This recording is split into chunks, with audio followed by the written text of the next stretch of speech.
अर्थ खातं मिळत नसल्यामुळे राष्ट्रवादीमध्ये नाराजी असल्याची माहिती मिळते आहे। राष्ट्रवादीच्या कालच्या बैठकीमध्ये सुनेत्रा पवार यांच्याकडून ही नाराजी व्यक्त करण्यात आली आहे। अर्थसंकल्पीय अधिवेशनाच्या नंतर खरतर त्यांना अर्थ खातं हे दिलं जाणार होतं, सोपवलं जाणार होतं, मात्र अजूनही ते खातं त्यांना मिळालेलं नाहीये। दिलीप वळसे पाटील यांचं नाव अर्थमंत्री पदाच्या शर्यतीमध्ये आहे, त्यामुळे मंत्री पद आता नेमकं मिळणार आहे का या सगळ्याची देखील उत्सुकता आहे।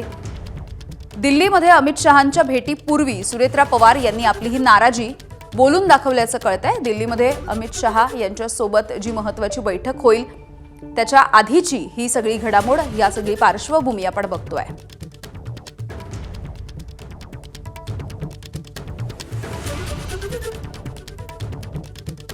तर राष्ट्रवादी काँग्रेसला अर्थ खातं मिळणार का याची उत्सुकता आहे।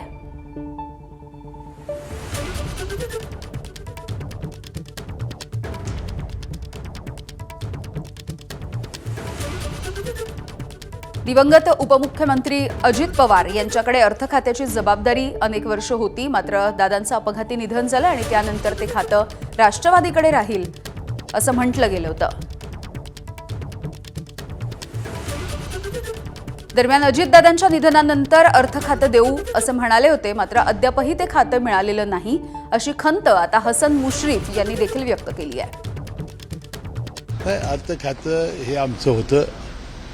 यापूर्वी नवीनच सुनेत्रा वहिनी अध्यक्ष म्हणजे उपाध्यक्ष उपमुख्यमंत्री झाल्या होत्या आणि बजेट येणार होतं, त्यामुळं ते नंतर देतो असं सांगितलेलं होतं। अद्याप ते मिळालं नाही अशा प्रकारच्या भावना त्यांनी जरी व्यक्त केल्या असल्या तरी वाटतं आज दिल्लीमध्ये वहिनी गेलेल्या आहेत आणि याचा निश्चितपणाने निर्णय होईल आणि भारतीय जनता पक्ष निश्चितपणानं सन्मान राखेल।